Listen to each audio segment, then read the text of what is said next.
Good evening. We have a packed house in here tonight, which is really exciting on this rainy, gloomy Monday. I know I've had the Monday of all Mondays, so I appreciate that all of you are here tonight and in support of your students in our district, and we are excited that you are here.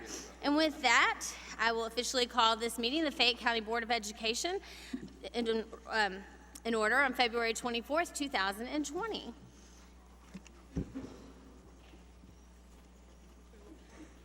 I think I'm missing a script.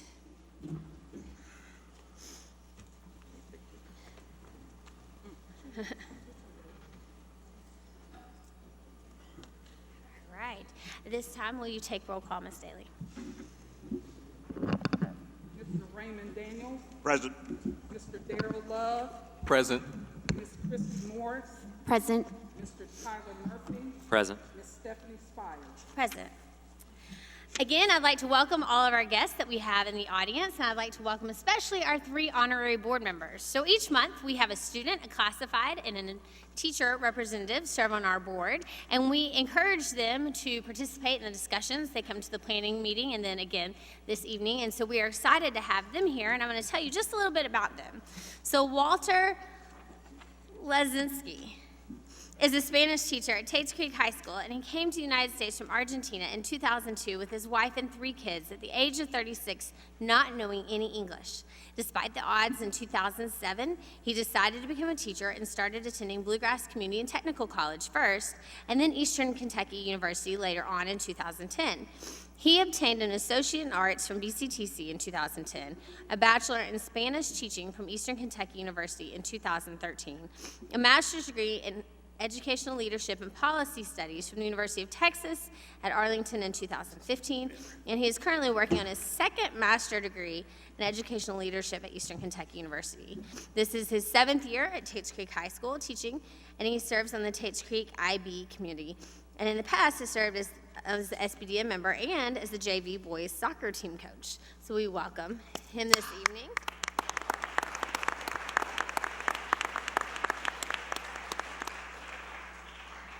And Charles Wilson from Tates Creek High School is our student representative.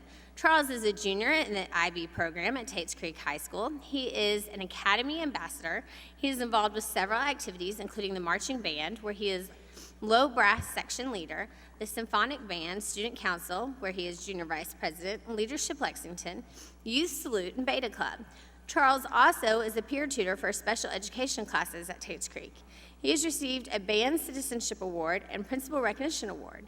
He also serves as the King's Church Children's Ministry Leader, Advocate for Epilepsy Awareness, where he was in 2018 Kentucky Teen Speak Up Ambassador in Washington, D.C., and Kentucky House of Representatives and Senate floor, where he was recognized on both floors. So we welcome Charles as well this evening.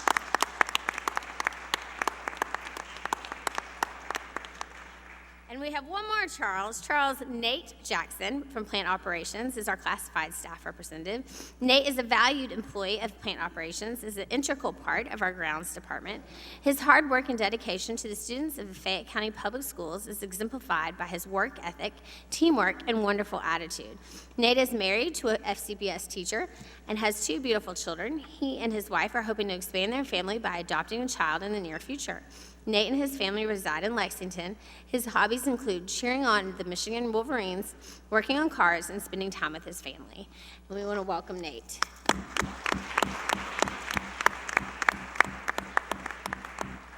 And at this time, Mr. Murphy, I would ask that you do the moment of silence, the Pledge of Allegiance, and the reading of the mission statement. Okay, please stand for a moment of silence, followed by the pledge.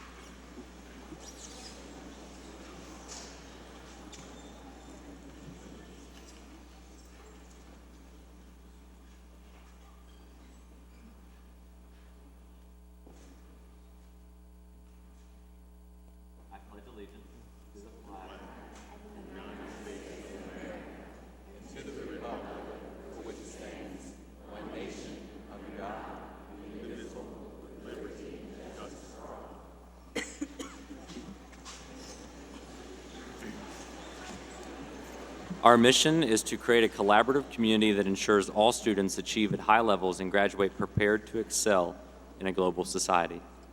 Thank you, Mr. Murphy. At this time, I'll ask for approval of the agenda. So moved. A motion by Mr. Love, Second. second by Mr. Murphy. Any further questions or discussion? All in favor, please say aye. Aye. Any opposed? Motion passes 5-0. We like to begin each board meeting with a performance to showcase our talented students in high-quality arts instruction. Tonight, we welcome students from Lafayette's theater program who recently won a third consecutive Kentucky High School Festival and Play competition. They worked diligently to create, design, build, and perform this year's entry, titled Failure, A Love Story. It follows the lives of three sisters in a magical musical fable where the power of love is far greater than in any individual's success or failure. Tonight, the students are excited to share Scene 1, featuring the Fail family and their story. If you would like to see the entire 45-minute play, please join them at 7 o'clock tomorrow night at Lafayette High School for their final performance. On Thursday, these students leave for the Southeastern Theater Conference, where they will again compete and also audition for colleges and scholarships. These theater students are under the direction of Amy Kissling. Please join me in welcoming them to the stage.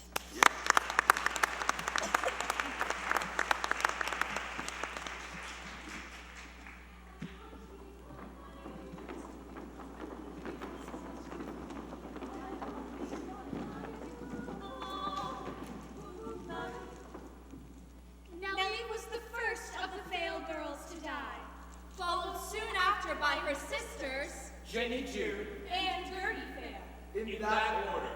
Causes of death were blunt object Disappearance, and consumption. also in that order.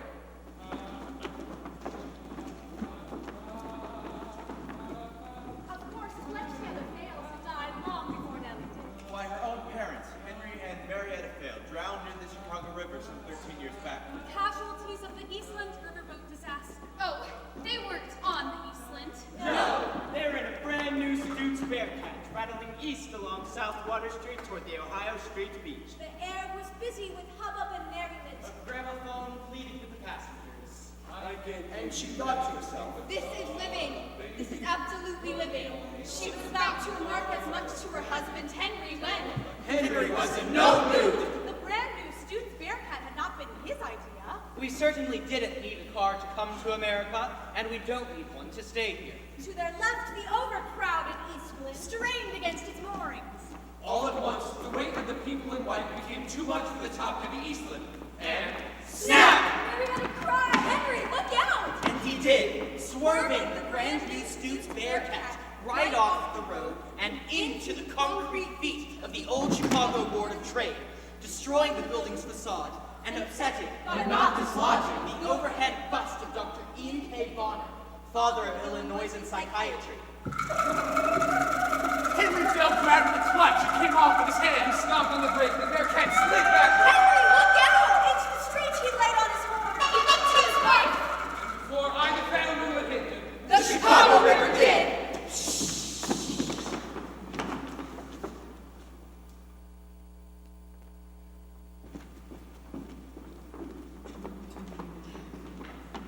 So, to suggest that death had not played a very prominent part in the Fail family saga before the year of the Fail sisters' deaths would be absolute applesauce. Marietta Fail had not always been a Fail. She first found her future husband, Heiner Failbottom, when she was 13 years old, at a dog derby. In a land their eldest daughter, Gertie, only ever heard them referred to as the old country. By 14, Heiner and Marischka were betrothed. By 15, they were married. And by 16, The newly married couple were on a boat bound for America. Upon entering the United States, First order of business for Heiner and Marischka Failbottom was to have their bottoms chopped off. By an overzealous Ellis Island desk clerk. Once bottomless, Henry and Marietta Fail were free to enter the streets of New York City, teeming with immigrants, opportunity, and vice. Mr. and Mrs. Fail came to the States with nothing to their name, except for one time-honored skill, which had been the primary trade of the Fail-Bottom for over 100 years. Clockworking. And after having traveled halfway around the world, Henry cut the blank and Marietta painted the letters for the sign above the door at Lumber and Love. Fail Clockworks, established 1900. In the span of a year, Mr. and Mrs. Fail had gone from Heiner and Marischka to Henry and Marietta, and finally to mother and father. After their death, time soldiered on.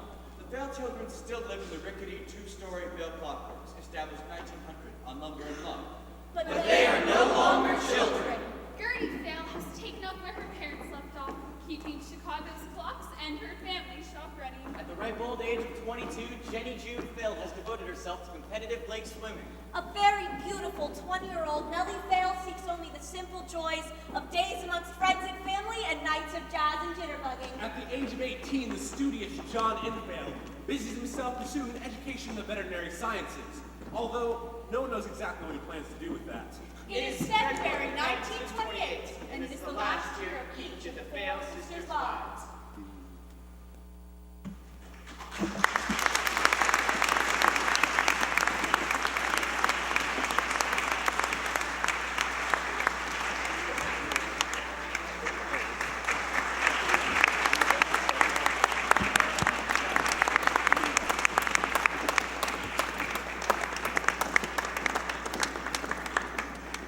If we have any family members or friends or classmates in the audience of these actors and actresses, I ask that you stand now so that we can recognize you for supporting your student in their art.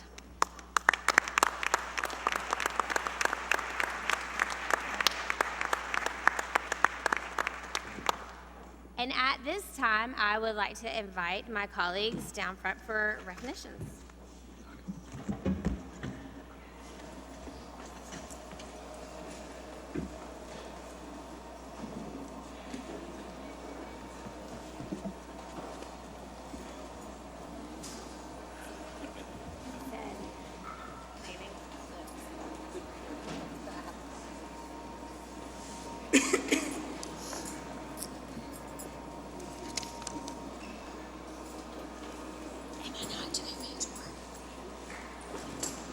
It was turned to page 2. Is there no page 1?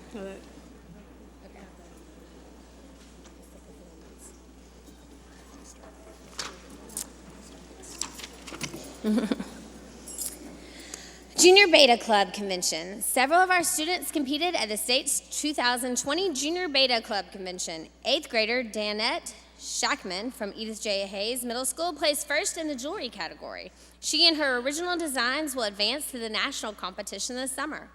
Beta Club promotes academic achievement, character, service, and leadership. Danette is under the direction of club advisor April Diener. Please join the board in congratulating her.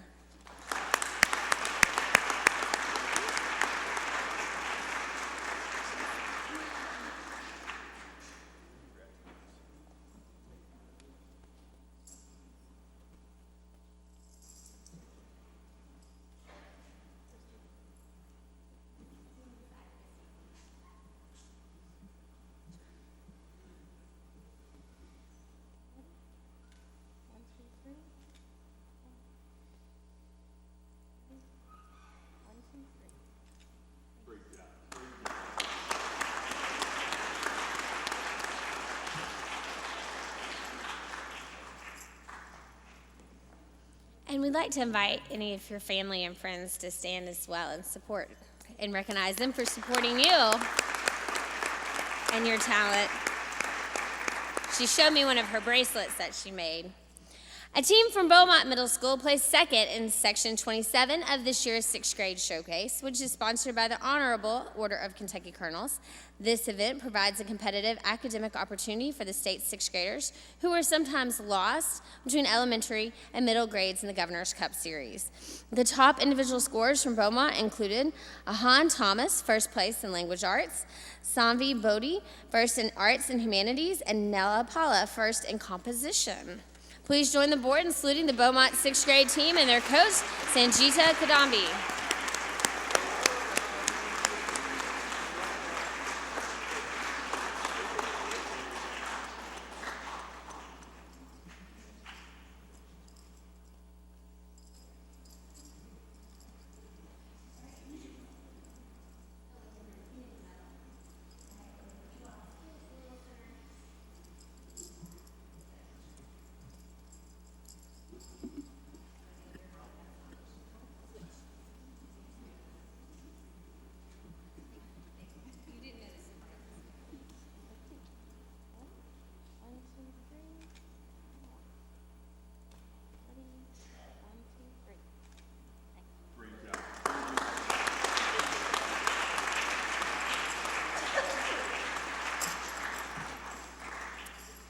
If there are any family members or fellow classmates or friends of these young students, we ask that you stand and be recognized for supporting your young academics.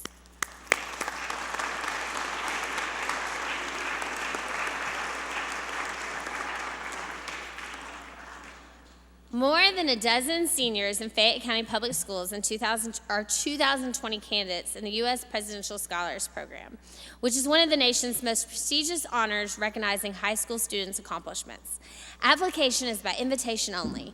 These students are very busy, and many couldn't attend tonight, but we want to recognize them all. So as I call your name, go ahead and come on up, and we're going to do pictures with all of you from all the schools together. So from Lafayette, we have Deborah Hahn and Isaac Martin.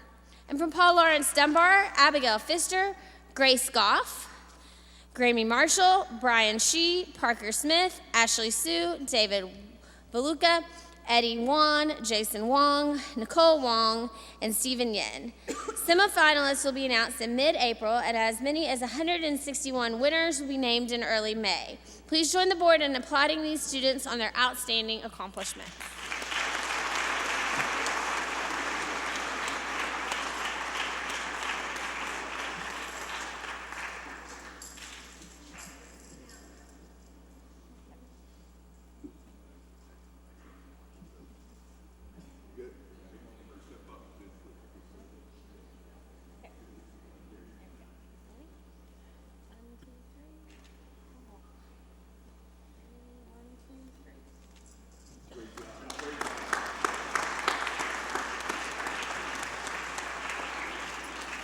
And at this time, I'd like to ask that if we have any classmates, friends, or family of these students, if you stand to be recognized for supporting your young students.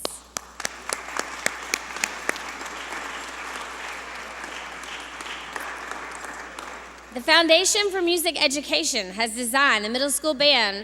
designated the middle school band from SCAPA at Bluegrass of Kentucky, state level winner of the 2019 Mark of Excellence Award in the National Wind Band Honors Division.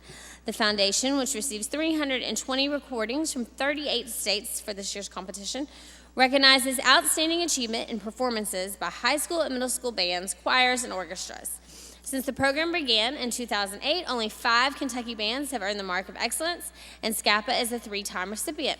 Robin Barker, who is in her 35th year of teaching in Fayette County schools, directs the SCAPA musicians along with assistant Aaron Jones. Please join the board in recognizing the SCAPA band.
At this time, I'd like to ask if there's any classmates, family, friends of these young artists, if you could please stand and be recognized.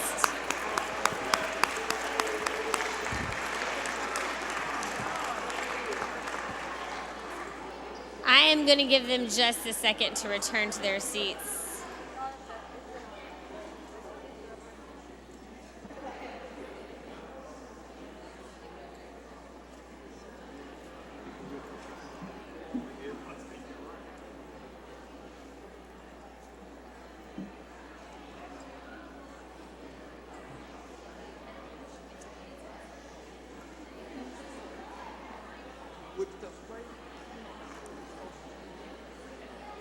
What?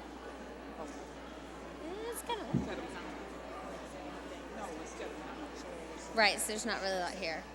All right, I'm going to move on. So as you're exiting, if you could kind of keep your voice down so we can honor all the students. The KHSAA State Football Championship. Frederick Douglass High School lost a tough defensive battle, 14-7, to top-ranked Covington Catholic in the Class 5A Football Championship. It was Douglas's first finals appearance in only the school's third year of existence, which is a remarkable achievement. In postseason honors, the Kentucky Football Coaches Association named Walker Parks as Player of the Year and commended Broncos coach Brian Landis for an undefeated regular season. Please join the board in congratulating the Douglas football team, their newly named head coach Nathan McPeak, and the entire coaching staff.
At this time, if there are any fellow classmates, friends, and family members of these young athletes, we ask that you stand so we can recognize you for your commitment.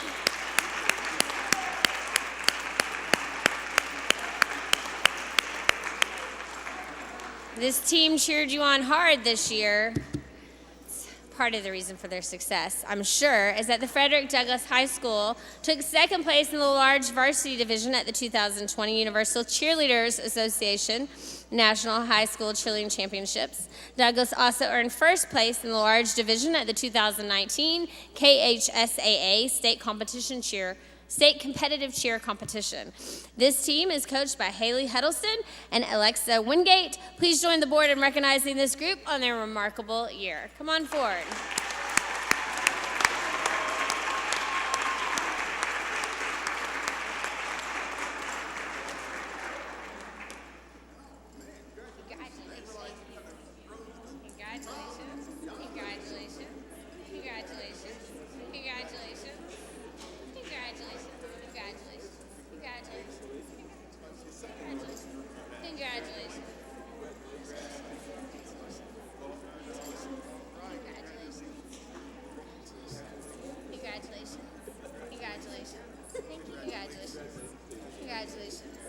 Congratulations.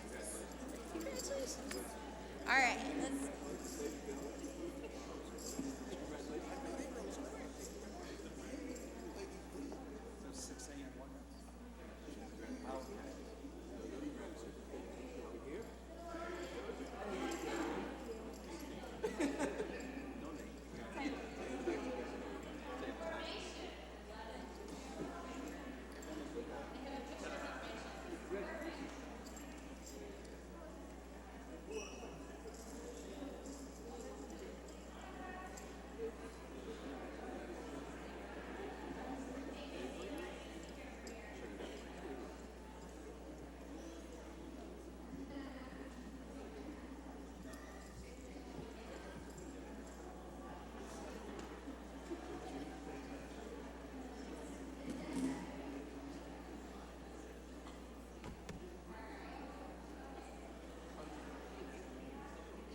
If there are any classmates, family members, friends, football players in this room that want to cheer on these young ladies, we thank you for all your support of your young athletes. Paul Lawrence Dunbar High School was runner-up in the large division of the 2019 KHSAA Competitive Cheer State Championships. Dunbar also placed 11th in their division at the UCA's National High School Cheerleading Championships. The squad is coached by Donna Martin, Maggie Farmer, and Erica Mason. Please join the board in congratulating them all.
Yes, I heard Coach tell you girls to drive safely on the way home. If we have any friends, family members, classmates of these young athletes here, we'd ask that you stand so that we can honor you for supporting your young athletes.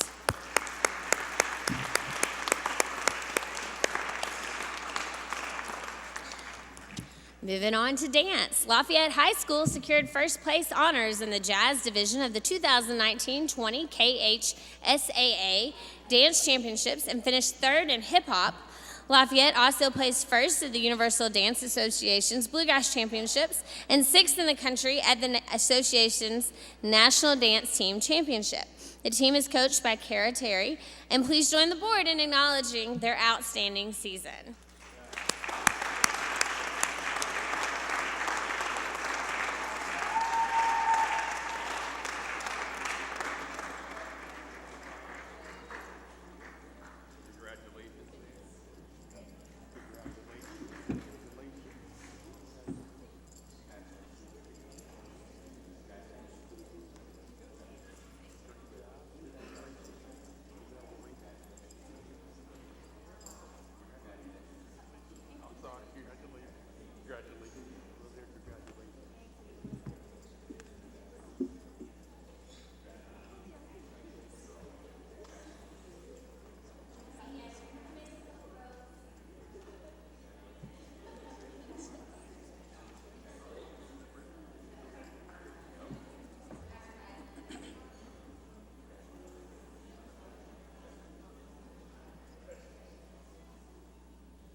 At this time, we ask if there are any family members, classmates, or friends of these students that are here to support their young athletes and artists. If you could please stand and be recognized.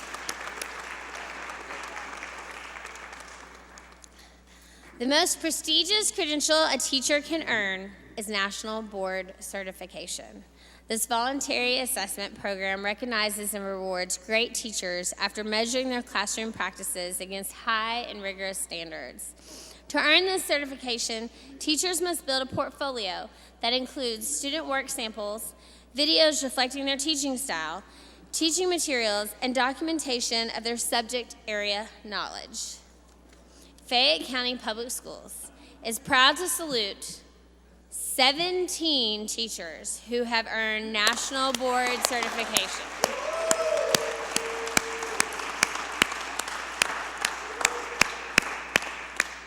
Certification this school year includes Mary Buzzard of Maxwell Elementary, Angela Dalton from Stonewall Elementary, Tiffany Dispinay from Cardinal Valley Elementary, Daniel Folk from Bryan Station High, Stephanie Hatfield from Liberty Elementary, Kayla Hinton from Booker T. Washington Elementary, Micah Keller from Clays Mill Elementary, Amanda Lee from Stonewall Elementary, Elizabeth Lehman from Athens Childsburg Elementary, Maria McAllister from Yates Elementary, Laura McMahon from Breckenridge Elementary, Sean Owens from Bryan Station High, Sarah Powell from Athens Childsburg Elementary, Austin Riley from Garden Springs Elementary, Kay Snyder from Garden Springs Elementary, Megan Settles from Tates Creek High, and Charles Wheatcamp of Leestown Middle School.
All right.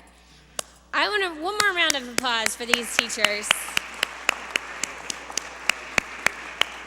And I'd like to take a moment and recognize any family members, co-workers, friends of these professionals who have stood by them and cheered them on and supported them.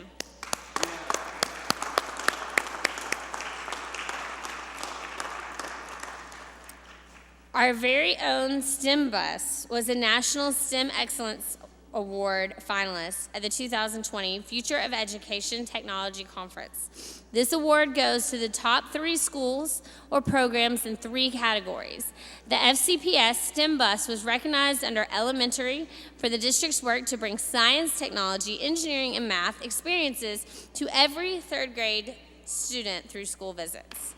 The STEM bus program began in January 2019 after the district partnered with the Klobler Foundation and NOMI Design to renovate a surplus school bus into a mobile classroom. 2 district STEM learning coaches, Ashley Faulkner and Josh Rayburn, led the instruction and activities. In the past year, the bus has visited more than 30 schools and participated in numerous community events to impact students from Lexington and beyond. To date, the STEM bus has reached about 5,000 students. Please join the board in recognizing Ashley and Josh, along with the Associate Director of Technology, Amy Johns, and Director of Technology, Bob Moore.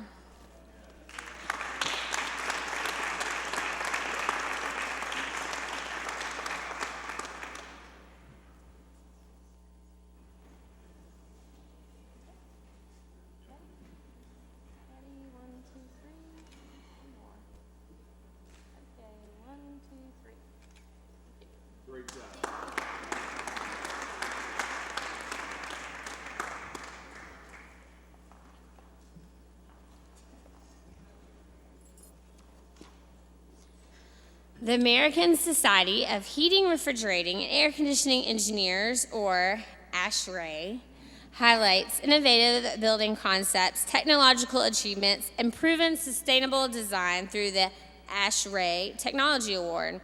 They are submitted to the regional level and then to the society level for international competition. Here to present an ASHRAE Award to Frederick Douglass High School is Carrie Kelty from CMTA.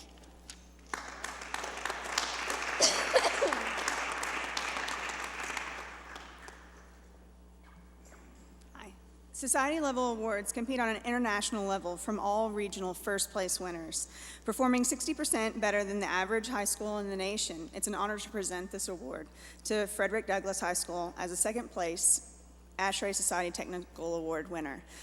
Plaque is forthcoming.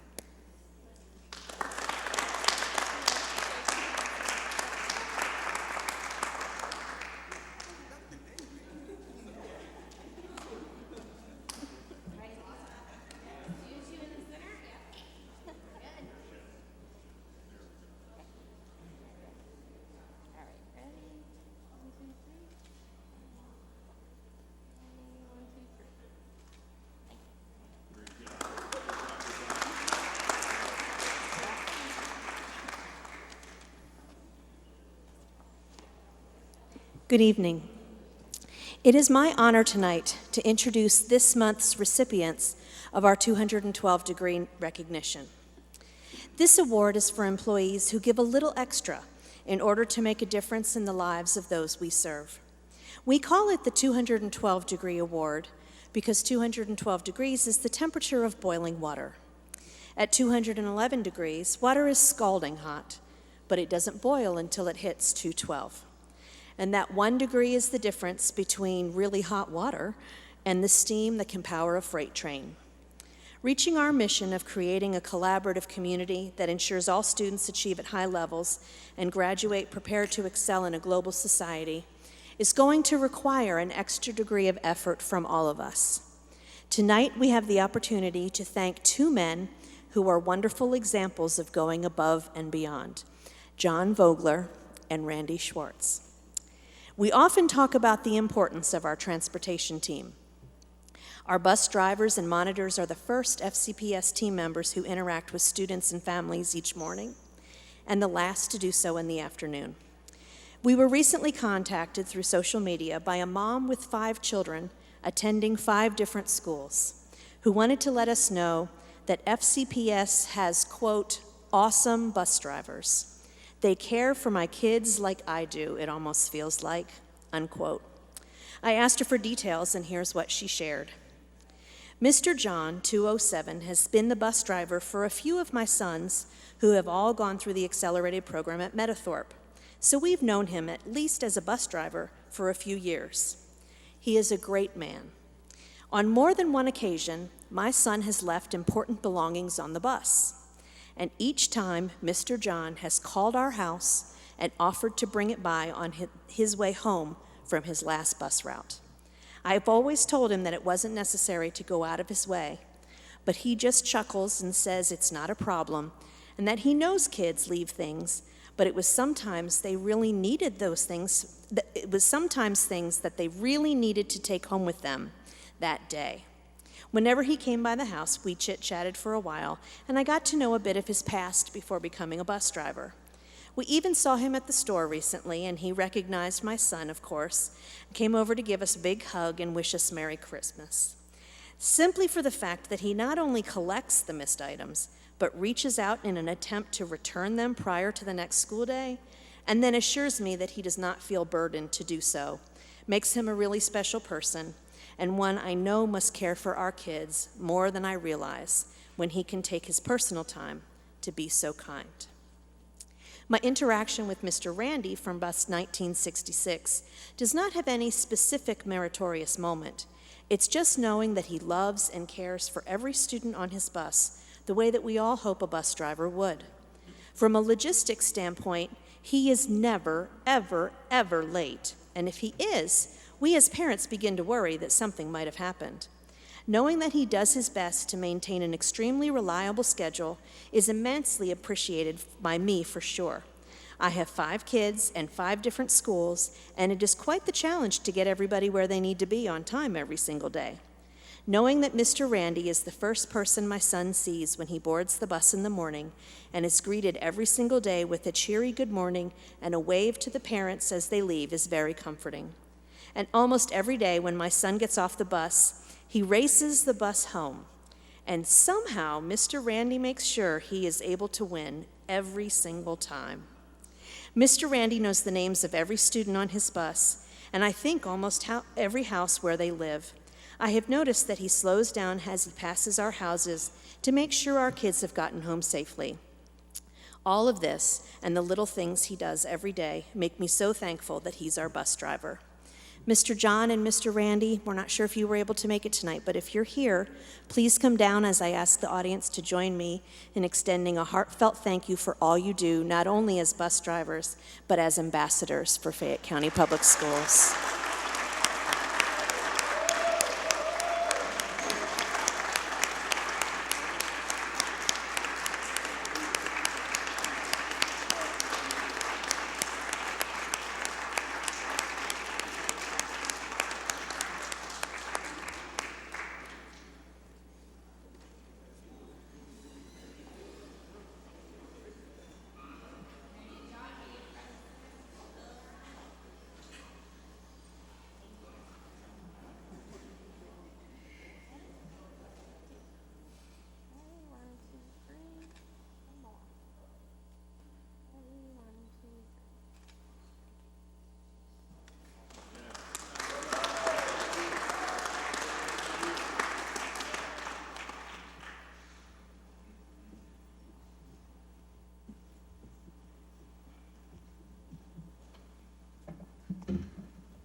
Next on the agenda, we have 5 proclamations.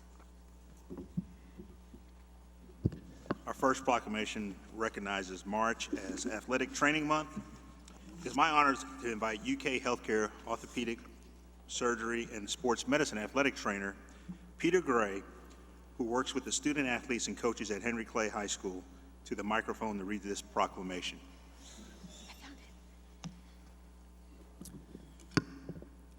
Whereas for more than 2 decades, the Fayette County Public Schools have had certified athletic trainers providing service in our high schools, and in 2007, the school district invested in the expansion of the athletic trainer program to include 6 athletic trainers specifically in our middle schools.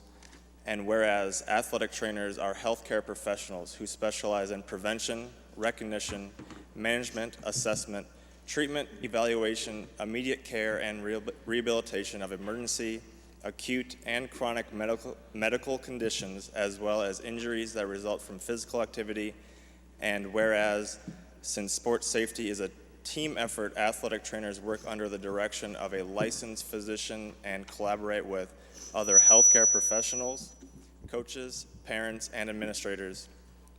And whereas athletic trainers work alongside coaching staffs, planning practice sessions, checking the safety of facilities, developing and implementing emergency action plans, assisting with sports physicals, tracking student injuries, and monitoring weather for heat-related problems or approaching storms. And whereas our athletic trainers work in our schools every day from July 15 through the end of baseball season in June, with athletes in every sport providing an irreplaceable service to athletes and coaches. Now therefore be it proclaimed that the members of the Fayette County Board of Education express their deep appreciation to our school athletic trainers for all they do to support our students in our schools as integral members of the Fayette County Public Schools team, and hereby join the rest of the country in celebrating March 2020 as National Athletic Training Month. Be it further proclaimed that this proclamation be spread on the official minutes of the Board of Education. A motion is in order to adopt the proclamation celebrating March 2020 as National Athletic Training Month. Madam Chair, I make a motion to adopt a proclamation celebrating March 2020 as National Athletic Training Month. So moved. Wait, a motion was made by Mr. Daniels. Would that be seconded by Mr. Love? I'm sorry, second. All in favor, please say aye. Aye. Aye. Any opposed? Motion passes 5-0. Thank you, board members. Will everyone please join me in a round of applause for all our athletic trainers and amazing work they do to support our health and safety of our student athletes. Our next proclamation celebrates March as Music in Our Schools Month. We are honored this evening to have Southern Middle School Band Director Christy Brody here to read the proclamation. Whereas music is a universal language and is one of the most compelling means of human expression because it has the power to inspire and speak to all people. And whereas teaching the whole child requires exposure to music as part of providing a well-rounded education that encourages creativity, imagination, and intellectual curiosity, as well as a distinctive means of communicating complex thoughts, concepts, and emotion. And whereas music education includes a broad range of types of music and active musical experiences, and Fayette County employs music teachers in all of its elementary, middle, and high schools, offering orchestra beginning in 4th grade and band beginning in 5th grade.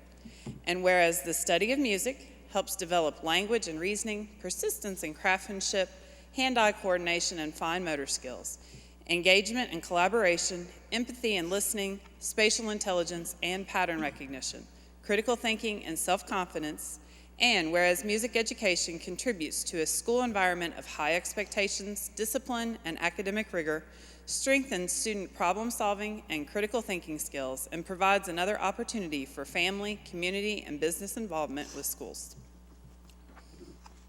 Now therefore be it proclaimed that the members of the Fayette County Board of Education express their deepest appreciation to our music teachers for all they do to support our students and schools as integral members of our Fayette County Public School team, and hereby join the rest of the nation in celebrating March 2020 as Music in Our School Month. Be it further proclaimed that this proclamation be spread on the official minutes of the Board of Education. A motion is in order to adopt the proclamation celebrating March 2020 as Music in Our Schools Month. I move to adopt the proclamation celebrating March 2020 as Music in Our Schools Month. Second. A motion by Mr. Murphy, a second by Mr. Daniels. Any further discussion? All in favor, please say aye. Aye. Any opposed? Thank you. The motion passes 5-0. Thank you, board members. Will everyone please join me in a round of applause for all our music educators and the incredible work they do to help our students discover and develop their talents and gifts in music. Our next proclamation celebrating March 1st through the 7th as National Foreign Language Week. We are honored this evening to have secondary immersion facilitator Ben McMain here with us to read the proclamation. Whereas the study of world languages builds bridges to international understanding and cooperation, fostering respect and appreciation for cultural diversity, and whereas in addition to developing a lifelong ability to communicate with people from other countries, there are cognitive, academic, and attitudinal benefits for students who acquire another language. And whereas the ability to speak more than one language is a valuable asset in our global society, providing students with a competitive edge as they enter the workforce with expanded cultural horizons and increased communication skills. And whereas recognizing the importance of preparing students to compete in an increasingly multicultural and global community, Fayette County Public Schools offers world language instruction in Chinese, French, German, Japanese, Latin, Spanish, and was the first district in the state to offer a district-wide seal of biliteracy for students. And whereas the quality of world language offerings in the Fayette County Public Schools has been recognized around the world with the designation of Spanish immersion programs within the district as International Spanish Academies by the Consulate of Spain, with 2 programs earning School of the Year recognition, and by becoming the first school district in North America to be named as an exemplary Confucius classroom by the Chinese Ministry of Education. Now therefore be it proclaimed that the members of the Fayette County Board of Education hereby express their deep appreciation to our world language teachers for all they do to support our students and schools as integral members of the FCPS team, and we join the rest of the country in celebrating March 1st through the 7th, 2020 as National Foreign Language Week. Be it further proclaimed that this proclamation be spread on the official minutes of the Board of Education. A motion is in order to adopt the proclamation celebrating March 1st through 7th, 2020 as National Foreign Language Week. I make a motion to adopt the proclamation celebrating March 1st through 7th, 2020 as National Foreign Language Week. I second. A motion by Mrs. Murphy, woo! Motion by Mrs. Morris, seconded by Mr. Murphy. All in favor, please say aye. Aye. Any opposed? Motion passes 5-0.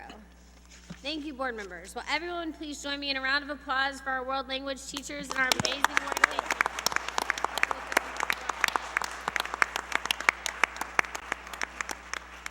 And now our next proclamation celebrates March as Professional Social Work Month.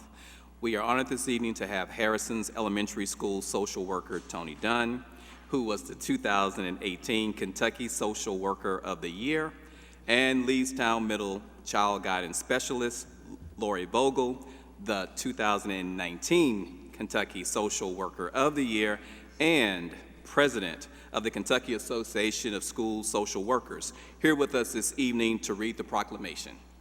Whereas throughout the Fayette County Public Schools, social workers are positive change agents who serve as a link between home, school, and community, and dedicate themselves to helping transform the lives of our students for the better. And whereas school social workers promote and support academic and social success by serving the mental health needs of students and families, providing crisis intervention, developing partnerships with community resources, leading prevention programs, and collaborating with educators. And whereas relationships are at the heart of the work done by school social workers as they actively address the barriers our children face and help them explore new opportunities and find hope during serious life changes and challenges. And whereas early identification, assessments, home visits, conflict resolution, program development, prevention, intervention, counseling, and support, social workers help our students succeed. And whereas social workers are a critical piece in our district commitment to eliminating achievement gaps because of their focus on overcoming social, emotional, and behavioral challenges, enables our students to focus on academic success. Now, therefore, be it proclaimed that the members of the Fayette County Board of Education express their deep appreciation to our social workers for all that they do to support our students and schools as integral members of the Fayette County Public Schools team, and hereby join the rest of the nation in celebrating March 2020 as National Professional Social Workers Month. Be it further proclaimed that this proclamation be spread on the official minutes of the Board of Education. A motion is in order to adopt the proclamation celebrating March 2020 as National Professional Social Workers Month. I'll make a motion to adopt the proclamation celebrating March 2020 as the National Professional Social Workers Month. Second. A motion by Mrs. Morris, a second by Mr. Daniels. Any discussion? All in favor, please say aye. Aye. Any opposed? Motion passes 5-0. Thank you, board members. And will everyone please join me in a round of applause for our social workers and the incredible work they do to support the success of our students. Our final proclamation celebrates celebrating March 2nd, 2020 as Read Across America Day. We are honored this evening to have Fayette County Education Association President Jessica Heiler with us this evening to read this proclamation. Whereas, when you read to a child, with each page that you're turning, their world's getting bigger and new things they are learning. And whereas in school and at home, by yourself in a crowd, you can read the words silently or say them out loud. And whereas each book that we read puts more smarts in our head, because brains grow more thoughts the more they are fed. And whereas our district is filled with great students who need caring people like you who will help them to read. And whereas we hope that you'll join in your own special way to mark March the 2nd as a Read to Kids Day. And whereas the fun won't stop there, no, that is not all. We're taking this show on the road to the mall. And whereas we'll go wild about books, we'll celebrate words, the party will happen near a store called Dillard's. And whereas on the 7th of March, between 11 and 3, kids of all sizes can read with Manny. Yes. And whereas guest readers, goodie bags, and book giveaways, all planned by the team of FCESP and FCEA.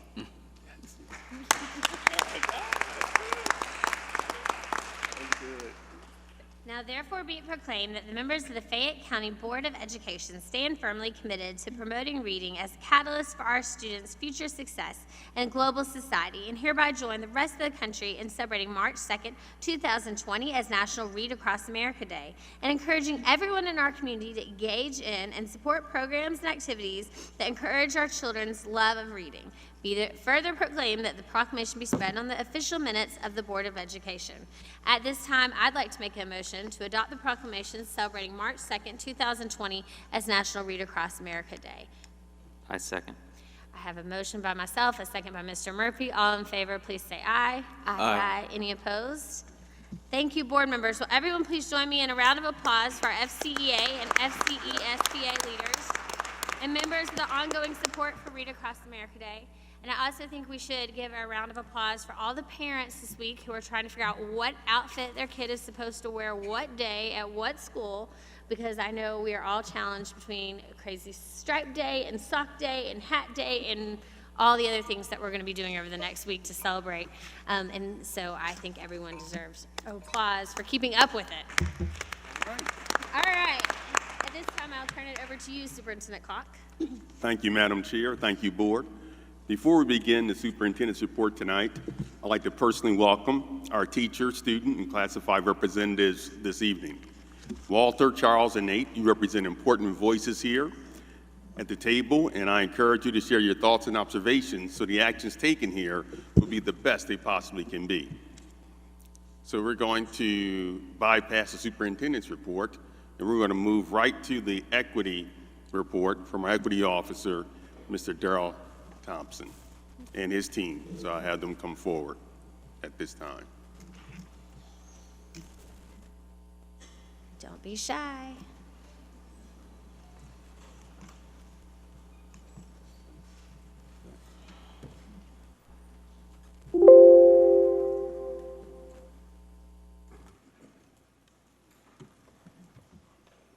Got these distinguished gentlemen coming as well.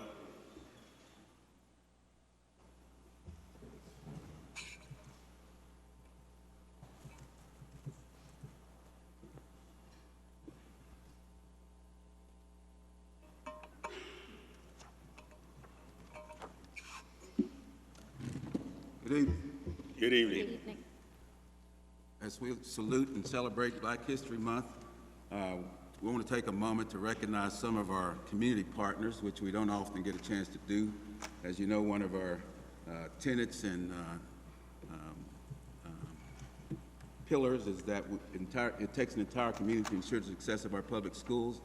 And oftentimes we talk about our underperforming student groups, but we don't talk about those community partners that help us support that work. And so behind me you see a lot of gentlemen who volunteer their time and efforts to help shore up the work that we do in our office around supporting and educating boys of color.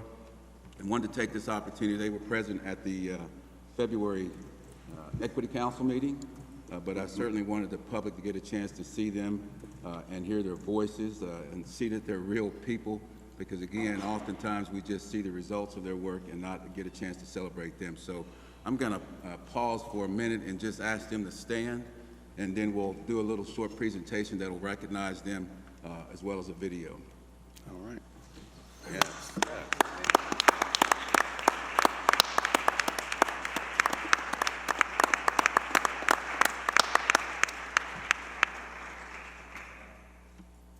Now, if I go through the presentation, there's going to be a moment where we're going to pause and allow them to speak briefly and recognize themselves and the schools that they're at, so you can put a name and a face to the location where they are. But as we move through this presentation, you see on the screen, I've got a question up there that says 1619 or 1776. Which of those, by show of hand, is a date that you all recognize most familiar to you? 1619 or 1776? 1776. All right. Excellent. Here's why.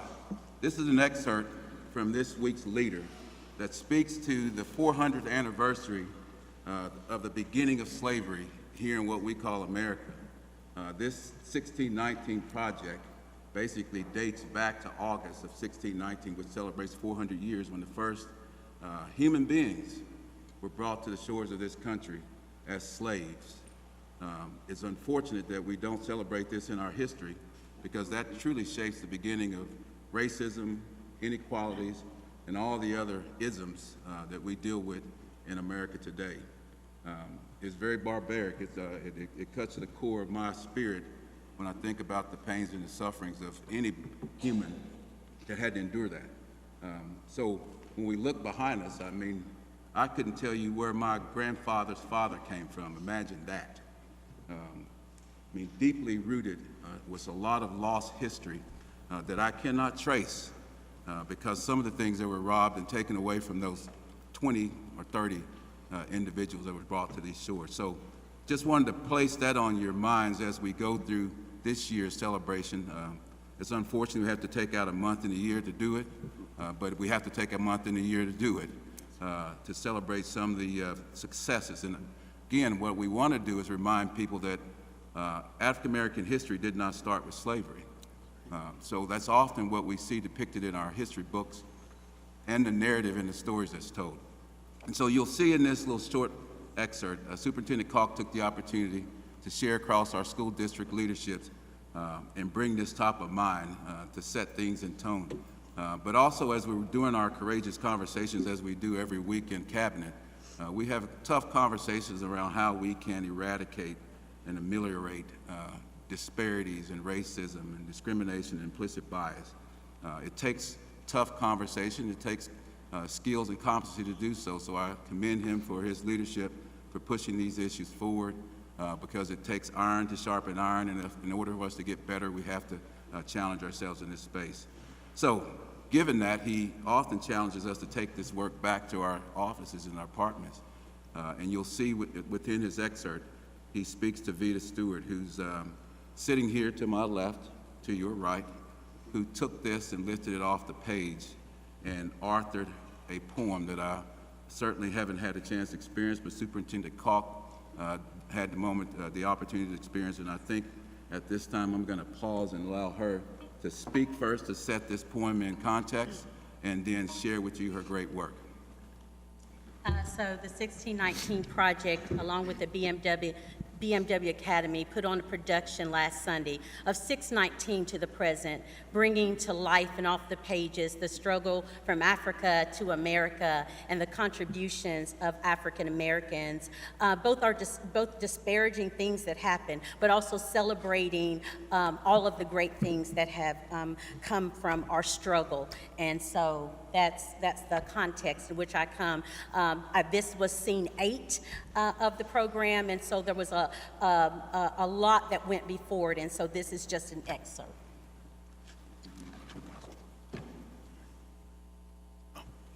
Vita, I'm sorry. Test the mic first. I think that one might be better, if I'm not mistaken. Okay. She needs a little bit of movement, so she's going to have to move around a little bit, put it in the spirit of things there.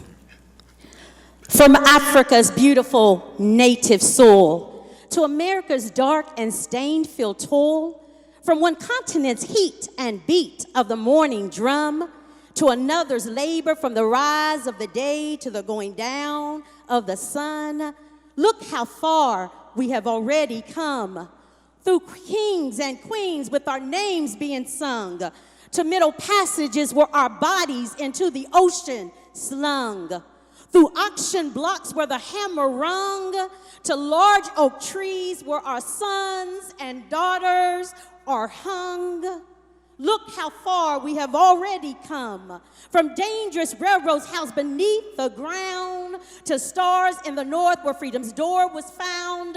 From plantation fields and the master's big house to Barack and Michelle dining in the nation's house. Look how far we have already come. Through wars not civil, drenched in blood, sweat, tears, emancipation, proclamation, dancing on our waiting, joyful ears. From bonded chains and pains of separation to denial of 40 acres and a mule reparations. Look how far we have already come. From Uncle Tom's Cabin, our mental tragedy, to Martin and Malcolm and Medgar's unwavering pertinacity. Through Jim Crow's oppression, economic depression, civil rights suppression, we stood up, set in, marched on, and demanded vote for our progression. Look how far we have already come. From slave quarter secret praise to Harlem Renaissance craze, gospel's uplifting move and R&B's constant groove. From rap days to hip-hop haze, jazz and pop, our voices raise. From Ailey to Savion, our feet in steady motion. From Langston and Brooks provoking our deep emotion. Look how far we have already come. From uprising, revolution, fist in the air, to Black Lives Matter, who really cares? From Madam C.J. Walker's press comb crown royal wear, to my nappy, kinky, twisted drag like love my natural hair. Look how far we have already come. From the land of the selected free, home of the brave, to knee righteous prayers make my enemies behave, to justice rolling down like mighty river drops. Through the shadow of the valley, my eyes have seen the mountaintop. Look how far we have already come. From treading our path through the blood of the slaughter, lift every voice and sing, we shall overcome, my sons and daughters. Beaten but not broken, forced but not forgotten, denied but not defeated. Negro, colored, Black, African American, our history is not deleted. Look how far we have already come. Yes, look, dare to look, eye and spy, stare and glare, gaze and amaze, view and review. But if you think we have come really far, then we really haven't looked back far enough.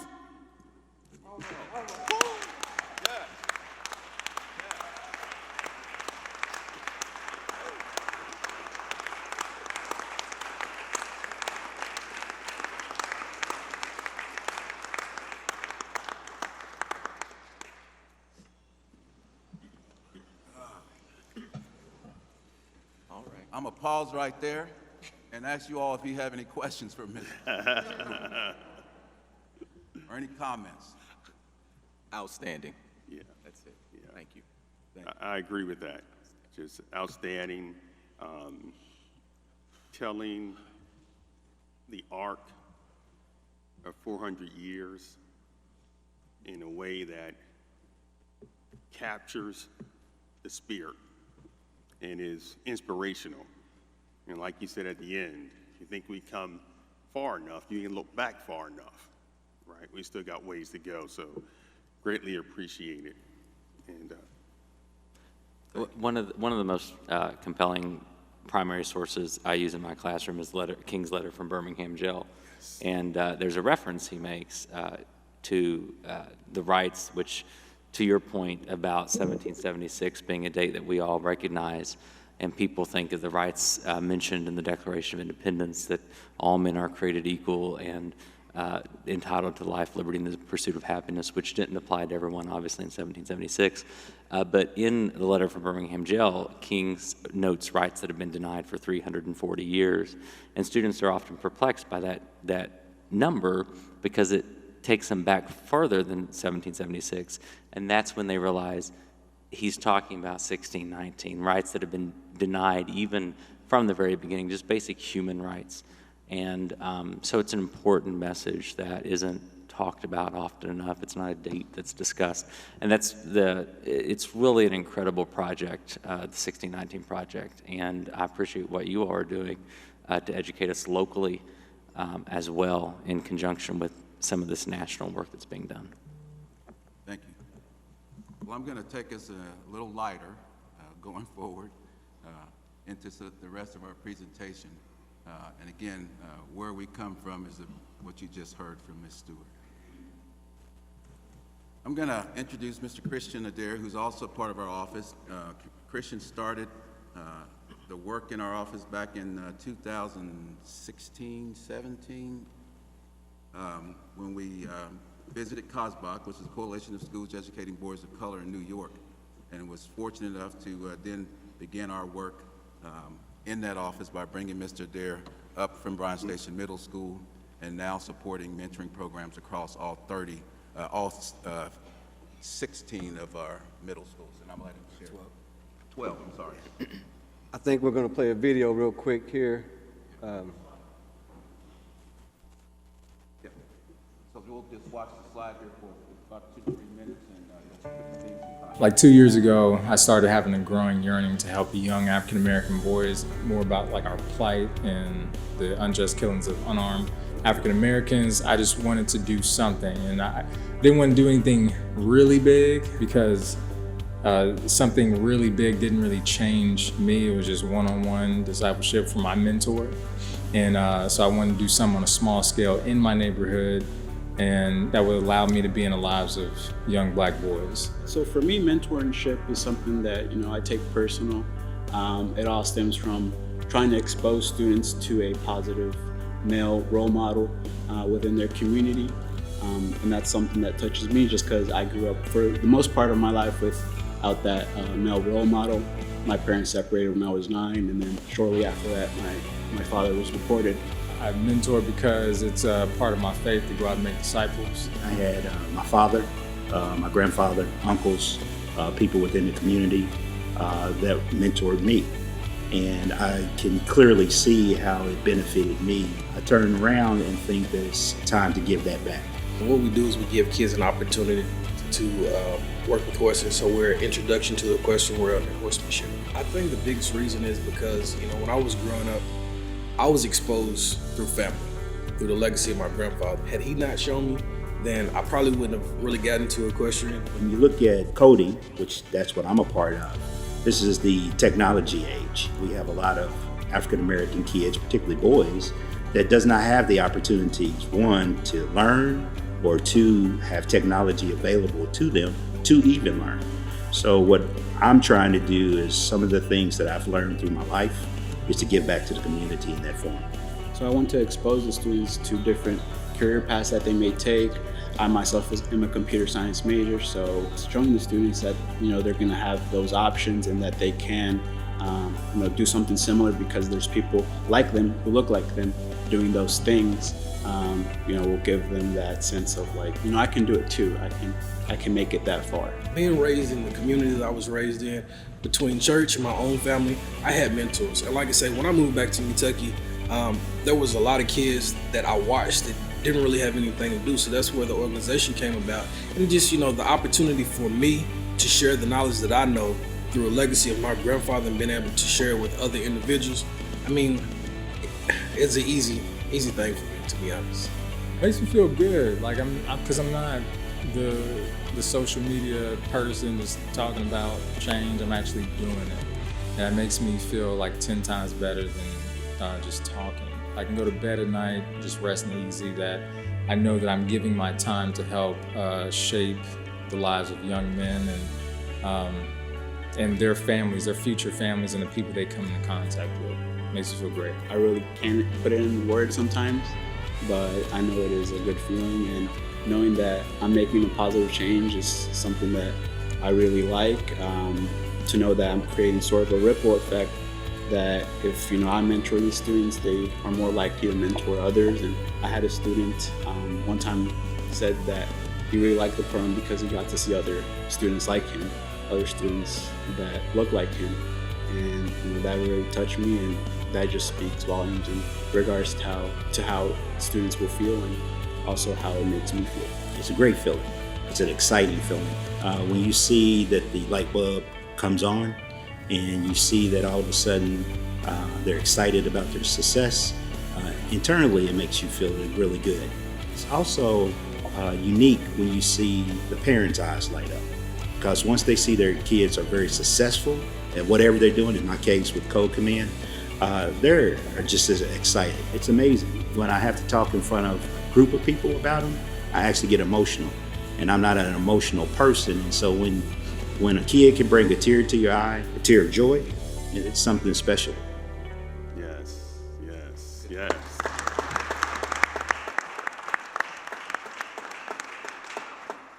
Robert Lewis, our creative media person, made that video for us, so he did a great job on that. Yes.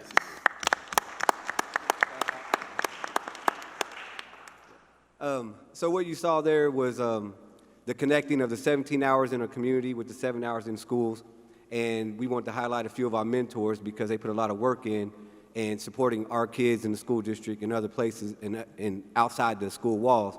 They remove barriers and provide opportunities for our students so they can do better in school.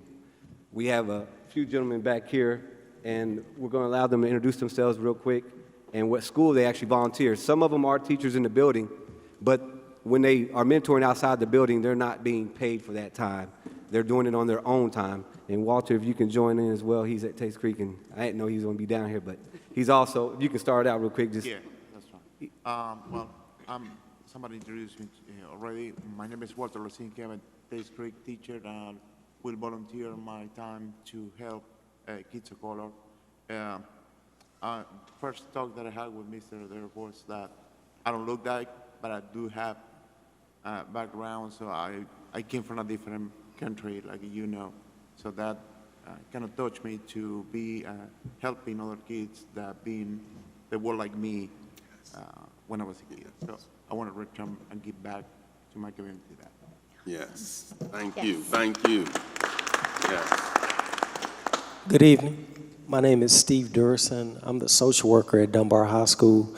The group at our school that's run by a couple of our teachers, myself and one of our administrators, is called Sankofa 365. We appreciate the opportunity to be a part of this mentorship program. This is our first year doing this program at Dunbar High School, and we're enjoying working with the young men, trying to get them ready for life after high school.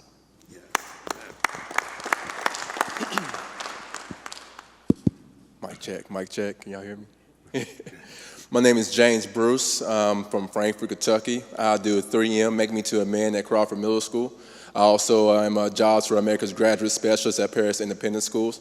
Thank you for this opportunity too as well. We try to mentor young men, as we all do, and characteristics and qualities of a true leader and just the manhood. And yeah, I'll pass the mic. All right. Yeah. Hey, good evening. I'm Andre Thomas. My group is at Tates Creek Middle School, and our group is called BOSS, Boys of Superior Standards, what it stands for, and we focus on a variety of things, but our main pillars are we want to be community leaders, and even on a small scale, not necessarily have to be on TV or whatever. So community leaders, loving husbands, and great fathers. All right. Yeah. Hello, my name is Kevin Thomas. I work with boys of color over at Jesse Clark Middle School for Alpha League. And what we focus on is helping students get prepared for colleges from the middle school perspective. And so want to put them on the right path, and so they can go out to be community and be the leaders in their community, not only from school standpoint, but also in their communities as well. Thank you. Hello, everybody. My name is Leif Taylor. I'm with Code Command. We're at William Wells Brown. We work with 3rd, 4th, and 5th graders. We use code to teach algebra, geometry, communication, integrity, and collaboration, along with entrepreneurship. My partner, O.B. Taylor, that was in the video as well. We're in our 11th week at William Wells Brown. And we work with all kinds of kids. It's like he said, it's an amazing experience just to see kids come into class very reluctant to learn, and then over time they get to know you, they get to open up. You learn about their lives, you learn about their households, you learn about their way of learning, and you get to see them working together and learn. Good evening. My name is Taramik Z. I'm the Associate Vice President for Diversity, Equity, Inclusion at Bluegrass Community and Technical College. I oversee a program called A Few Good Men, which is an African American male initiative at BCTC. And our focus is manhood, fatherhood, and fatherhood. I forgot the third one. I'm so nervous. Yeah, scholarship. Yeah. Thank you. Yes. Good evening. My name is Taquay Harrison. I'm the community liaison at Carter G. Woodson. I am over the Academy Mentoring Program, TAMP. We focus on manhood, culture, community service, and brotherhood. Hello, everyone. My name is Stefan Howard. I am from Louisville, Kentucky. I am 22 years old. I'm a paraeducator at Leestown Middle School. I assist with Kappa Club. We focus on academics, professionalism, and scholarship. And another thing, just to point out, this is really an important program for me that means a lot to me because I can remember when I was in middle school, I didn't have anything to do after school if it wasn't sports. So being able to give these kids that extra support system, it really means a lot to them. You can ask some of the kids, and one of the main reasons they come to school is because they know what's coming after school. So just knowing that the kids wake up and they are encouraged to come to school, it means a lot. I'm also a graduate student. I'm seeking my master's to be getting my initial certification for teaching. And that really touched me because I can remember K through 12 not remember seeing one black male as a teacher. If I did see a black male in the building, it was either a coach or security, something like that. So just being able to be in that position and give kids the inspiration that they can be successful, they can be somebody. So it's very important to me. I know I'm young. I remember one day a substitute actually told me to get in my seat and sit down because they thought I was a student, but I just love being there for the kids, and I love doing what I do. So. Thank you. Yes. To highlight the mentors, it's 9 of them here out of 25. In 2018, we had 4 programs, and I think it was 8 volunteers. This year, we have 18 programs and over 25 volunteers. I just wanted to list a few things that mentors do and what we ask them to do for us. And I hate reading word for word when I know you guys can read just as well, but they develop lesson plans, in and out of school positive contact. They come to school, they give a fist pump, they give a head nod, they do stuff outside of school, so they're connecting that. Facilitate mediations, discussions, positive behavior interventions, college career exposure, because they take them they raise money to take them to visit professionals, to go to college visits. They come up, they're innovative in how they get these kids out here in our community to meet other people and to get firsthand knowledge. Civic engagement, of course, they all do a lot of community service work, which also uplifts the community they're from, and educational activities. Let's see, that's why I just took, it was only four volunteers in 2018. Wow. Yeah, let's look at that again. We've grown in 2 years. Yes. Wow. Number of mentees.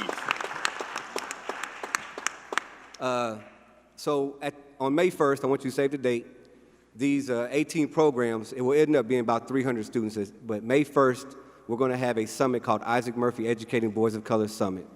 All the students will be brought to the University of Kentucky to have lunch and dinner, and they will be mentored and have exposure to professional men of color in particular, from architects, doctors, lawyers, engineers, educators. They'll all come there. We'll talk about social, emotional issues. They'll do oratorical presentations. That will be a day of empowering our students. James Baldwin said our children may not listen to everything we tell them, but they've never failed to imitate what we do. And so that day they're going to see something very powerful, and we're going to plant seeds in about 300 male students. A lot of them are single-parent, low-income homes, but about 40 of them will be high-performing students. We know for sure that are going to be exposed as well. So we're going to have a wide-ranging student population at this event, and I want you guys to say that date, May 1st. It's named after Isaac Murphy, who was also mentored to become one of the greatest horse riders of all time. Am I missing anything? That's good. Okay. So we've got a couple other slides and then we'll move along. We wanted to talk about closing the achievement gap because much of what we've talked about leading up to here really focuses on our efforts to not just close the gap but increase opportunities. And you wouldn't believe the amount of emails. I'm sure Manny gets more than I do, but we got one today, and it was apropos for this moment. It talked about our opportunities and the work we're doing to expand rigorous coursework. A couple of years ago, we talked about granting students access to more advanced, higher math, and how we get them into those classrooms. And one of our, I'll call them a shareholder versus a stakeholder, sent us a resource today asking us to embark on this work. Surprisingly, we're already doing the work. We have some projects going on with Carter G. Woodson, as well as BCTC, I think at Bryan Station High School, on students missing ACT benchmarks, and really focused around the algebra project. So I'm sharing this video with you because it speaks, and it's almost parallel to our work, but it also speaks to the culture in our community as well as inside our classrooms that may be some of the barriers that's keeping us from moving forward. So put it in perspective, but it is a driver and an opportunity for us to continue to respond and not react to some of the offers that we get. And I just wanted the public to know that we don't just shy away from everything we get from you. Some of the stuff is extremely valuable and learning lessons, so I share this with you at this moment. Ask almost anyone in Northeast Ohio and they'll let you know. If you're looking for diversity, look no further than Shaker Heights. But even a city that spent decades achieving diversity still has its challenges. News 5 anchor Frank Wiley found out teachers and administrators are figuring out how to create a better land for all Shaker Heights students. We did scene 3. Brittany Webb is a math teacher at Woodbury Elementary School. Every Tuesday after school, she pushes students beyond expectations. There you go. Good job. Giving 5th grade boys 6th grade math material. I'm just pushing, and I'll push and push and push the entire school year. They're part of the Rising Stars Enrichment program she runs after school. Okay. She started it 4 years ago because she recognized a problem in Shaker's advanced courses, one that students noticed too. And I see white people who I don't think are ready for them, but then I go to my honors class, I see African American, I'm like, why is he not in my advanced placement class? Like, he is leaps and bounds ahead of these other students. Senior Eli Meinhardt believes long-standing bias plays a role. The Shaker Heights school superintendent told News 5 there are structural practices at play, starting at an early age, that keep kids separate. It's a problem happening in schools across the country, one that Shaker is trying to address. If I'm a black student sitting in a core class and I'm looking around and I know that there are white students in this school, but everybody who's in here with me is black. What is that? What is that message? Erica Merritt was brought on as an equity partner to try and help the district close its achievement gap. I want to hear about their experiences. I want to hear what they want the adults to know. The district says it has roughly the same number of black students and white students. All right, great. But black or multiracial students only make up 15 to 20% of AP classes, while white students account for 70 to 75%. It makes me, hold my head up a little bit higher and have more pride. Ayande Joseph says he's the only black student in his advanced pre-calculus class and one of 3 black students in AP biology. It's pretty desolate, so I have to, learn to have my self-confidence and be my own support. Awesome. This Rising Stars tutor has been in advanced classes since the 6th grade. Okay. He tries to stay optimistic about the lack of faces he sees that are like his. It can get draining, mentally draining sometimes, but it's good because it helps build character and helps you be more resilient and strong. For a bright young black male like Ayande, failure isn't an option. Right now, it's just expected of me. I mean, I've been through this for the last 5 years or so, ever since 6th grade coming to this advanced class. So it's just what I do now. Webb understands that pressure. Yeah. She's the mother of 3 black boys, Yeah, you can just ages 15, 10, and 9. It's a special place in my heart. Like this population is so near and dear to me. I want to do, I'm compelled to do something. When she talks about her work, it's hard not to feel inspired. How society is looking at these men and these boys and are threatened by them, but I see a child. Webb sees opportunity. If I could do my part in excelling these kids and just showing the world how amazing they are, I really feel like it gives others an opportunity to see African American males in a different light. Her inaugural class of Rising Stars from the 2016-2017 school year are all in advanced math classes at Shaker Middle School now. The program is such a success, the middle school is starting its own chapter. There we go. And for students like Ayande, who knows the work he's doing right now will mean a more diverse AP classroom in the future. Where to put the decimal? Well, they're learning a lot more than math. It makes me feel like I'm helping to change the world. Frank Wiley, Let's do 3. News 5. Thank you all for tuning in. So, again, we've done work in this space, and we have programs and pilots going on in some of our middle schools. It does take resources to do things of this nature, because it is beyond the school day. We will continue to pilot and go out and look at philanthropy to see if we can partner, but we must increase our opportunities for students if we plan to close the achievement gap. I want to share this last thing with you. Coming up this Saturday at Bracktown Baptist Church, we have an event put on by BMW called Passing the Torch. You'll see there's 2 sessions there, getting fired up, motivating men to motivate their sons. This is a free event open to uncles, godfathers, fathers, anybody that you know out there that needs to be enriched about fatherhood, and more so just about mentoring and supporting the lives of young men. And so I end and thank you all for your patience and time tonight in our celebration of African American History Month, as well as sharing these talents and commitments from these volunteers behind me. So thank you all. Thank you.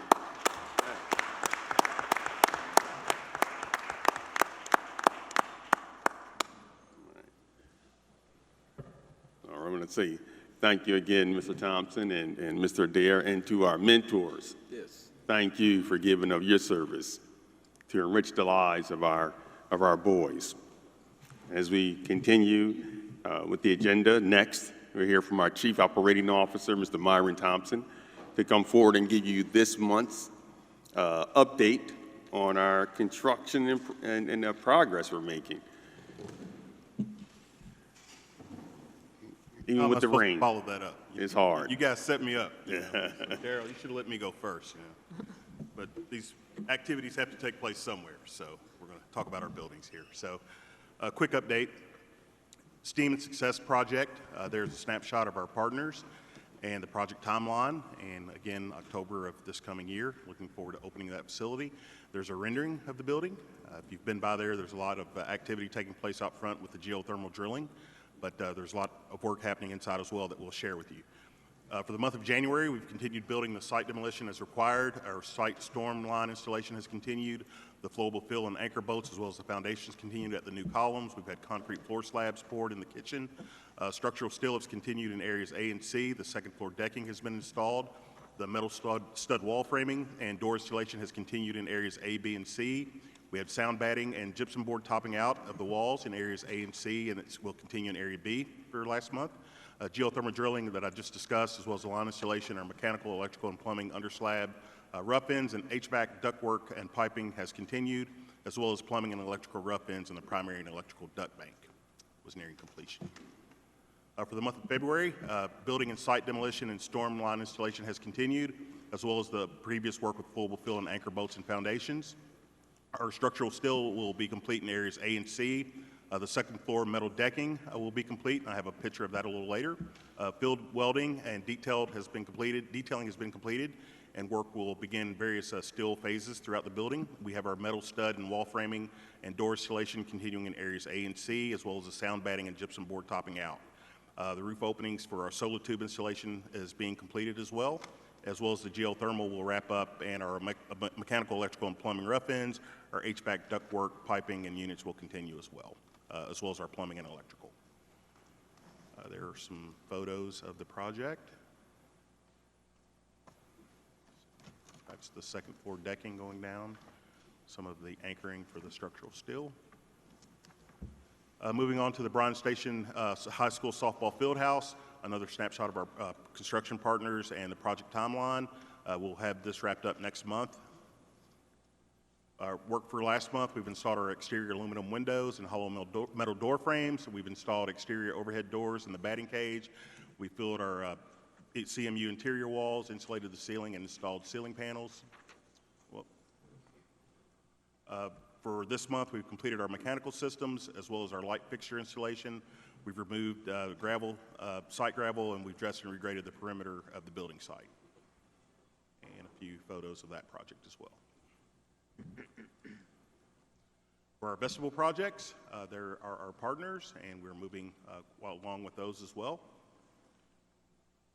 As far as a general overview, the Professional Learning Center at Lindley is 95% complete. Winburn Middle, 95%. The Learning Center, SCAPA, 95%, SCAPA 65, and Dixie at 15. We didn't have any construction start so far this month. Our pre-construction meetings have been held with Lafayette Preschool Center and Southside Technical Center, and we have 4 sites that have wrapped up of the 28. Bryan Station High School, we have a punch list complete with minimal touch-up, and our certificate of occupancy has been received. For the Booker T. Washington Elementary project, our architectural, interiors, and mechanical, electrical, plumbing initial punch were completed, and our door hardwares has as well. For Crawford, we have the same work taking place, and with Dixie, our construction will start March 2nd. And the preschool will start on the 9th, and Lafayette started last month on the 24th. A little bit out of order there.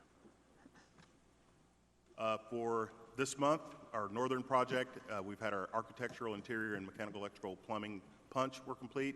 Our door hardware has completed February 8th, and a proposal request is pending to add 2 electrical receptacles in the waiting area. At SCAPA, we've had demolition complete except for a new entryway through a load-bearing wall. We've had some other work with door frames there as well. For the Professional Learning Center, punch lists taking place, door hardware, and we've had our final installation of access control buttons and cameras taking place there, and there will be a little bit of a change to the reception area in terms of a request. For Winburn, our punch list has been completed, and the certificate of occupancy inspection has been performed. We haven't received it just yet. And some more pictures of those projects. So if you've been to any of our schools, any of these 28, you're now, the ones that have been completed, you're being greeted and sort of escorted and sort of entered into the building that way. So making good on the investment here to make sure that our buildings are secure.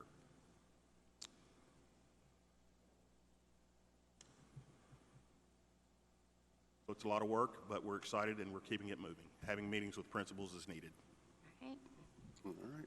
Thank you, Big Guy. I'm going to ask you to stay at the table there, and we'll move into an update on our 10-point comprehensive safety investment plan. As my colleagues come down, for the first part of the plan here, our middle and high school ID badges have been implemented. Our visitor management system, Raptor, has begun. It's being utilized at Douglas with other high schools soon to come online. Our Crisis Go platform has been implemented at 40 schools with training at every district principal has been trained. Our door alarms are up and running. So our Sonotro access security cameras now at all school buildings. DVR cameras and recorders are in place at all locations.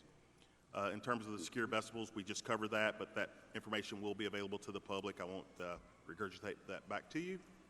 In terms of our metal detectors and security ambassadors, implemented at all the high schools with Henry Clay coming online next fall with the Secure Vestibule project. And I will turn it over to Chief.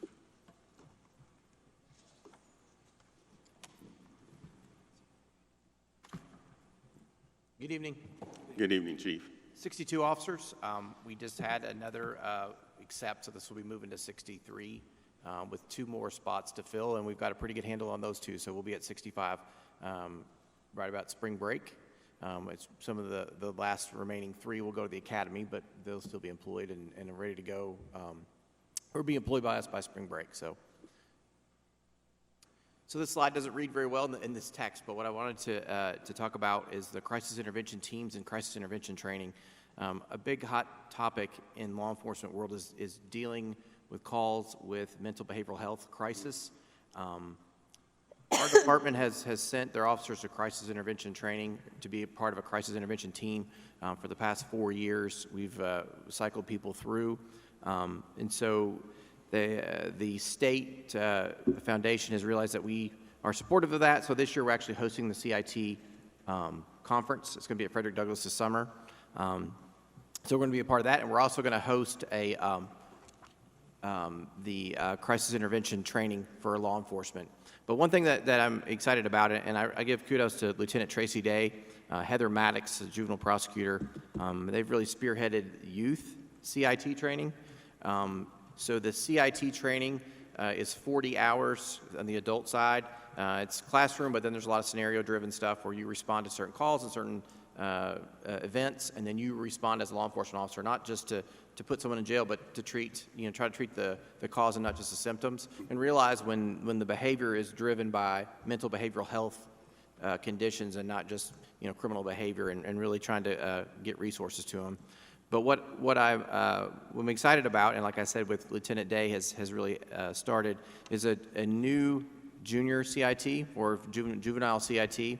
And it's the first time it's ever been done in Kentucky. She's got 2 sessions scheduled for this summer, 2 full days of that, and we're going to have partners, agencies from around the state that come to do that. So the curriculum is still being developed. I think they are all down to but maybe about 2 or 3 hours of each day that still need to be figured out. But it's going to be something that we plan to do every summer, and it takes that adult component, but really narrows it down to what we know is for a juvenile perspective, and teaches police from around the state how to recognize and then deal on calls when juveniles are in that mental behavioral crisis.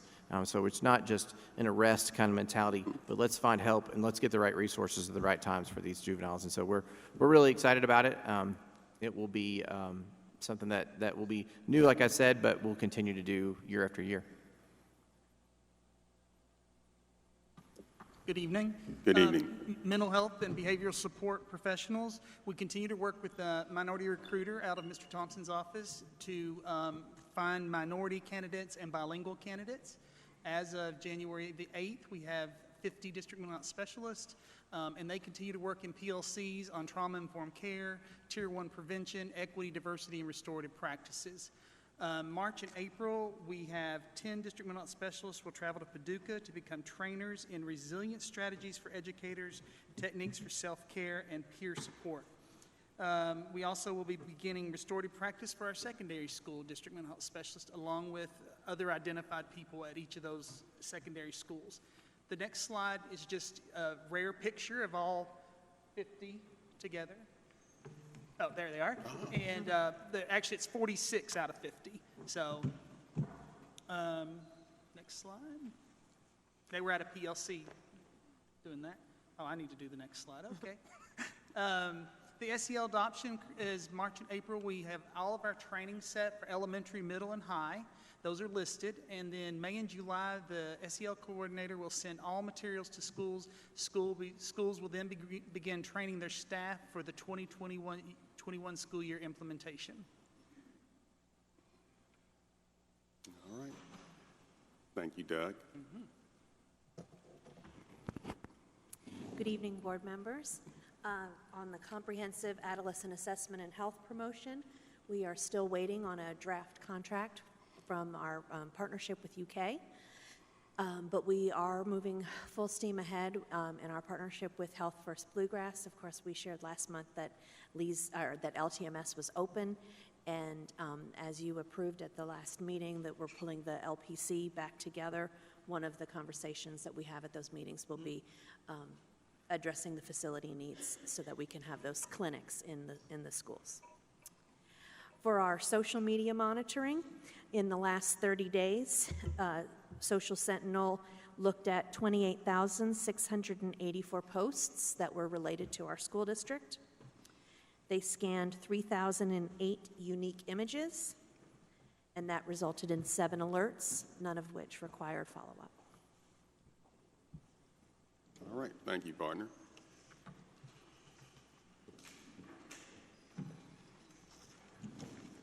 Again, as we move forward with our education and training component of the 10-point safety plan, we're gearing up for supporting families continuously across multiple platforms. We had the link session last week, 2 weeks ago actually, at the United Way of the Bluegrass, where we addressed restorative practices with families, trauma support. Coming up March 21st, we'll be at BCTC again, where we actually started our first FAMU 2016.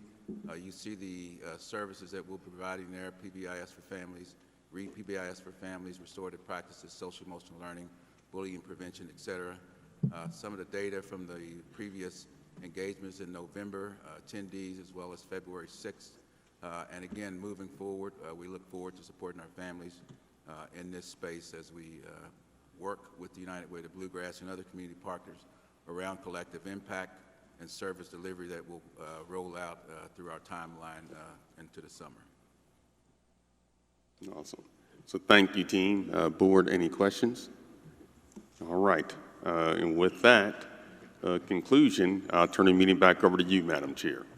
This is the part of our meeting where members of the public may address the board during this period set aside by the board without submitting an item for the agenda. No action shall be taken during this portion of the meeting on issues raised by employees or the public unless deemed an emergency by the board.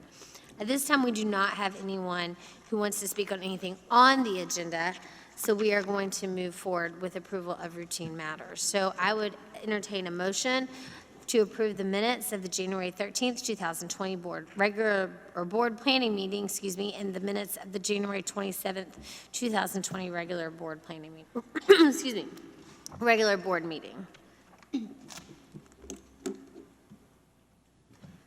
Madam Chair, I make a motion to approve the minutes of January 13th planning meeting and January 27th regular board meeting. All right, a motion by Mr. Daniels. I'll second. Second by Mrs. Morris. All in favor, or any discussion? All in favor, please say aye. Aye. Aye. Aye. Any opposed? Motion passes 4-0. At this time, I will entertain a motion to approve the consent items. Madam Chair, I move that we approve the consent items as listed. I have a motion by Mr. Love.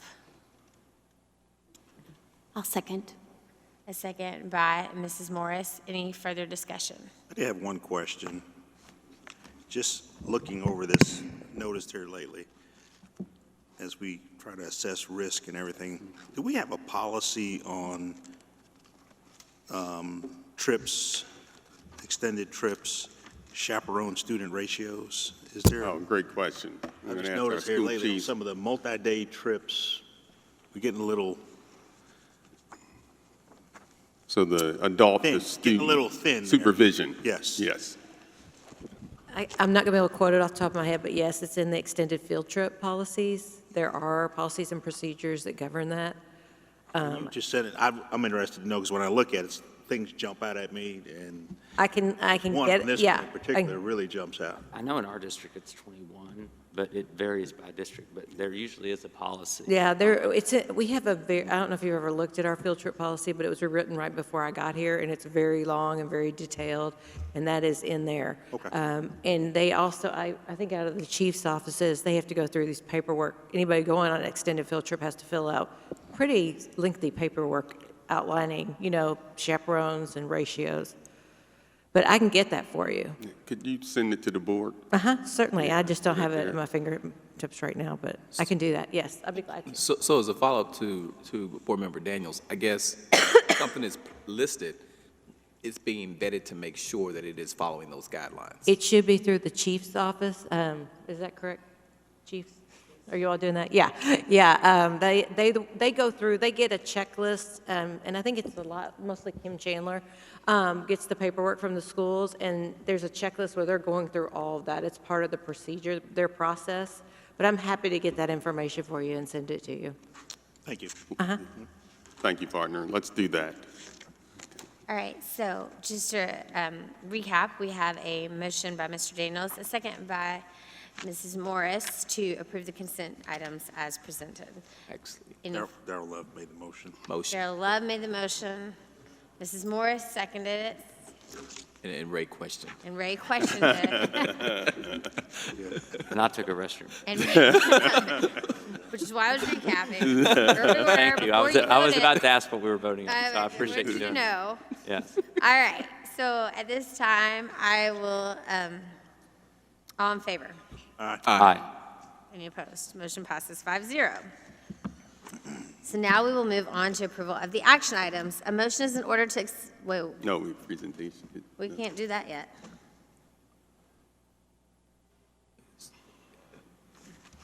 Approval of the action items? Was the, we did the action, so you're looking at the school-wide fundraising project. Yes, I got that listed first. but somehow my treasurer's report is, Second.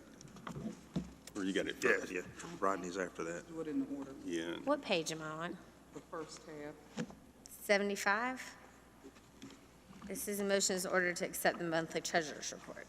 Okay, so Do the, with the monthly financial.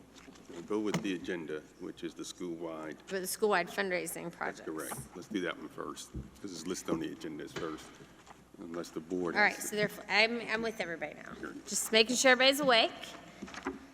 A motion is in order to approve the request for the above schools for school-wide fundraising projects on the date listed. And you have that list in your, I move to approve the school-wide fundraising projects as listed. Second. a motion by Mr. Murphy, a second by Mr. Daniels. I have one question, and we've talked about this before, is I think this comes before us really twice a year, and I don't know if that's a policy, but I think it would be more beneficial, I don't know if we need to change this or whatever, if we even got them quarterly and got them, sometimes we get them post, and I'd like to know about them before one, because they're using our facilities, and also, even if we want to go out and support or promote or help these schools, it would be helpful to know. So I don't know who to direct that question to, if that's a policy we need to change as a board to get these more, or? Myron, you can come forward.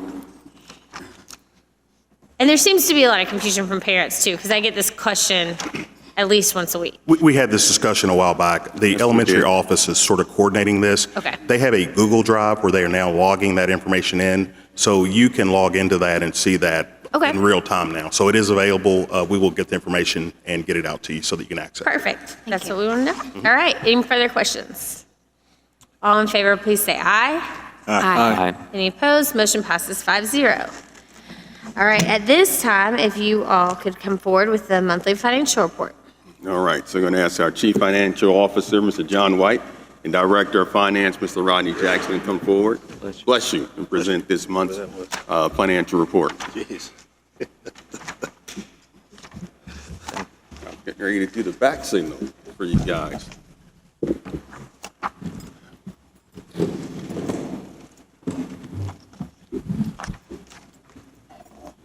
Good evening. Good evening. Evening. The general fund review for the month of January 2020 shows our fund balance $156 million, as indicated by the blue arrow. Revenues approximately $364 million, expenses $208 million. General fund overview, fund balance $156 million for this year. It's approximately the same amount last year.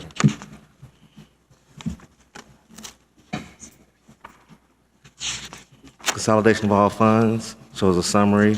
Revenue $517 million, expenses $294 million, net fund balance of $223 million. Funds 1 through Fund 7,000, completed in more detail, shows the same $223 million as reflected by the red arrow. The beginning balance, with the beginning balance, revenues $364 million for 2020 and $334 million for 2019. We're $30 million better same time last year. When you take out the beginning balance, it's $293 million versus $281.5 million So $12.5 million higher this time. Total expenses, $208 million versus $178 million, with $30 million higher at this time last year. They're primarily due to vendor payments up by $6.5 million, salaries and fringes $10 million, and $13.5 million related to fund transfers for construction and renovation projects. The general fund balance sheet reflects $164 million, liabilities $8 million. Our financial position remains sound related to assets versus liabilities. I wanted to include some information this month. Me and John have been discussing encumbrances. This was brought up in the board meeting probably 2 or 3 months ago. Encumbrances all represent purchase orders and goods and services not yet received. They become an expense when the purchase order items, services are received and paid. The encumbrance balance at the end of January is $6.7 million.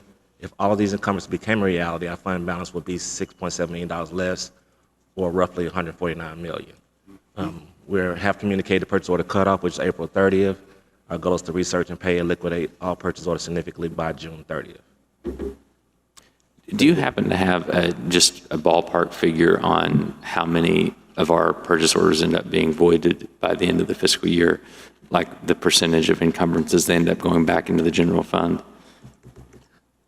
Or would you would just have to find that data? I'd rather do the research to be absolutely okay. sure about that. Okay, excellent. But I can tell you that through our process, schools get a notification once a month, and it tells them what their purchase orders are, and our team follows up to make sure they're following up on that.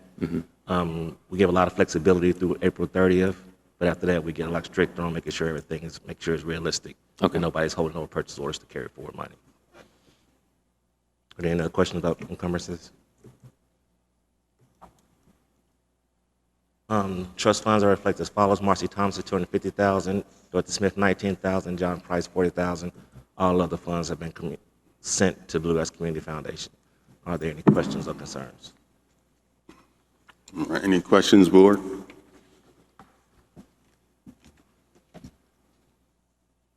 At this time, if there's no further questions for the staff, I'll entertain a motion to accept the monthly treasurer's report of revenue expense reports as presented to the board.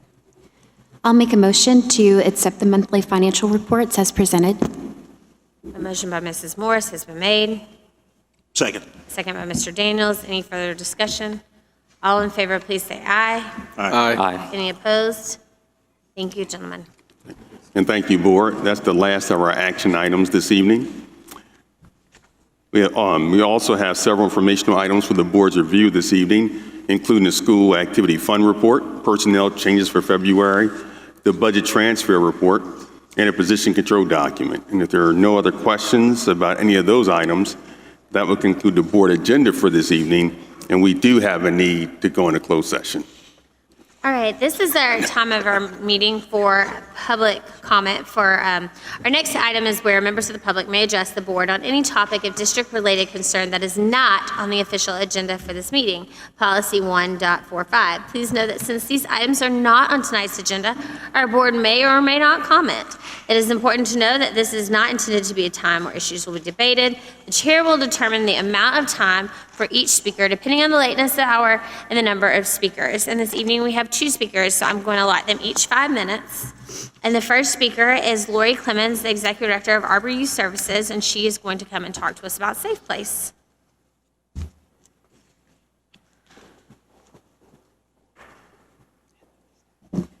Good evening. I don't know if I do anything in 5 minutes, so bear with me. So real quick, as Ms. Spire said, I am with the Executive Director of Arbor Youth Services, and just in case anybody hasn't heard of us or familiar with us, our mission is to end youth homelessness by providing a safe and supportive environment to youth who have suffered abuse, abandonment, or at risk of being victimized. So we provide an emergency shelter for unaccompanied minors, and we then help youth 18 to 24 who are experiencing homelessness transition them into housing. So all of the children and youth we serve find themselves homeless at no fault of their own, whether they've been removed from their home, kicked out of their home, or have run away from a dangerous situation. And so we are the only Safe Place designated emergency shelter in Central Kentucky. And that brings me to really my point here tonight is regarding this idea of these Safe Place locations. And so for anybody that doesn't know, a real quick overview of what Safe Place is. Safe Place is as a national youth outreach and prevention program that was created in 1983 to give young people under the age of 18 in need of immediate help and safety a resource. And so it's a collaborative community initiative. And so Safe Place designates other businesses, organizations to become Safe Place locations to help make help readily available for kids in crisis. Safe Place locations across the nation, even locally here, that are true for us are YMCA, police departments, libraries, fire stations, Lextrain, and every one of their buses is actually considered a Safe Place site. And so when a kid is in crisis, whether they feel like it's not safe to go home or they're in any situation where they're safe and at risk, they can access a local Safe Place site to get support. And so I want to make this brief for you all. Most youth hear about Safe Place sites through word of mouth, a lot of friends, teachers, but also presentations. We actually currently go into the schools. We have a Safe Place coordinator that does presentations to classes or groups or has information tables set up.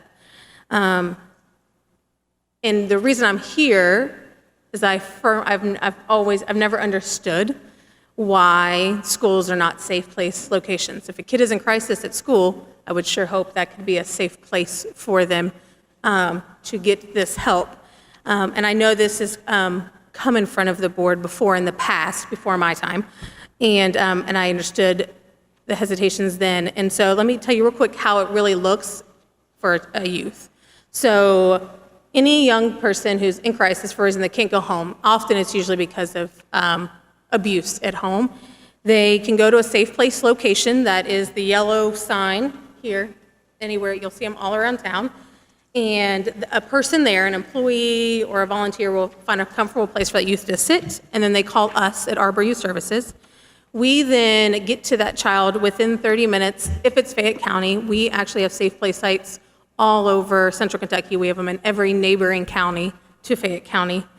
And then we assess the situation and then either take that youth with us back to the agency or the hospital or the police department, depending on the situation. And then once they're at Arbor, we meet with them, provide the support, and then go through the proper channels of providing whatever safety they're needing. We currently have 72 Safe Place locations, plus every Lextrain bus, so there's 88 of those. Last year, we provided support to 82 youth through Safe Place sites. Of those 82, 19 came through Fayette County Public Schools, so it's right under 25%. 11 were referred to us by staff, and 7 were students who actually called us from the school themselves. Now, because schools are not Safe Place locations, in this moment of crisis for this youth, we are then trying to tell them where they can go so we can come transport them, legally transport them.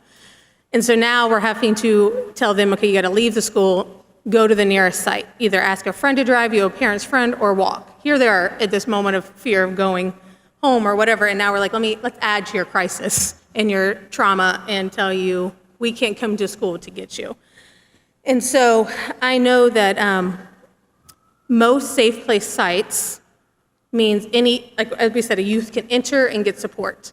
Now we understand, as we've heard all evening, we want to make sure all kids are safe. So we understand, Arbor and myself, we understand that we can't have youth walking in off the street who don't go to a school there to access this. And so other schools in other states, and even here in Kentucky, are Safe Place sites. Your time is up. Okay.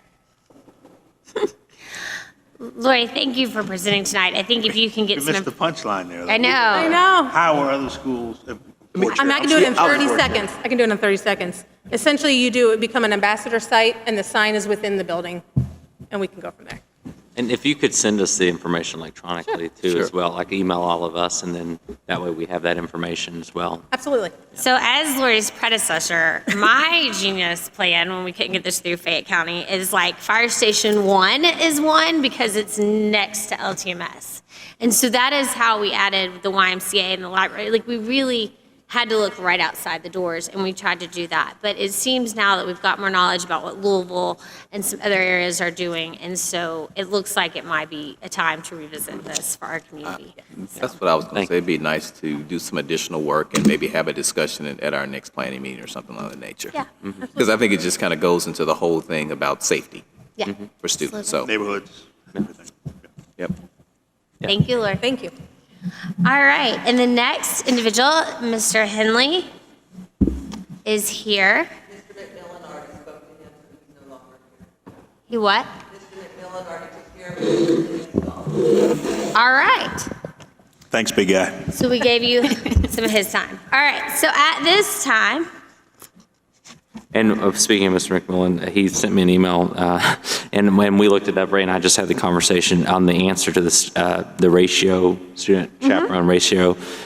So the procedure recommends a 10-to-1 student to chaperone ratio for most field trips, but there are exceptions for large performance events, athletic competitions, et cetera. It does require an 8-to-1 student to chaperone ratio for trips to large cities with a population of more than 1 million, trips that involve students walking more than a block on large city streets, or other situations warranted by the principal or the director of schools. So that's the procedure. So if that's something that, we want to look at and encourage administrative staff to take a look at reviewing those procedures, but that's the answer to that question. I would be really worried about our younger kids with the 8-to-1 ratio, or a 10-to-1 ratio, but that's just me. I think my one concern with younger kids is there seems to be, and I don't know what we do, but we have a lot of these field trips where we allow the registered volunteers and the official chaperones, but then we allow parents to meet us at the zoo and some stuff like that. And I feel the teachers we don't do that anymore. No.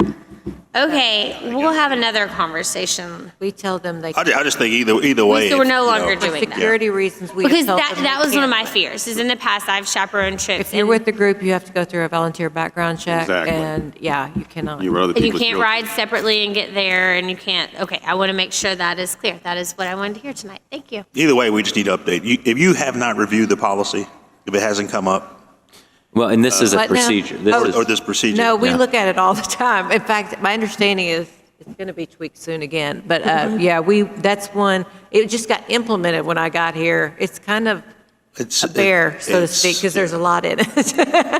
It's too much in it. Yeah, it's very, very. To Board Member Morris's point, it's As I always say, too much in it. reactionary laws and policies often are, they often do that. So, that's my understanding of what happened. So, yeah, it could be tightened up. I think it could be. I think there's a lot in there.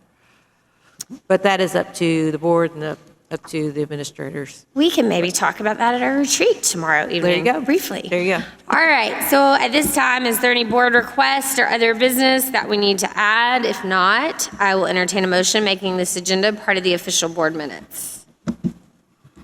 I move to make the agenda part of the official board minutes. Motion by Mr. Murphy. I'll second. Second by Mrs. Morris. Any further discussion? All in favor, please say aye. Aye. Motion passes 4-0.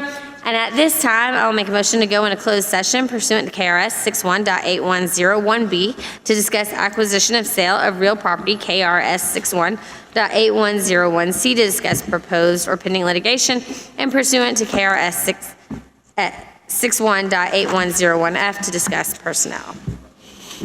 Do I have a motion? So moved. Second. Motion by Mr. Daniels, second by Mr. Love. All in favor, please say aye. Aye. Aye. Motion passes 5-0, and we are in closed session.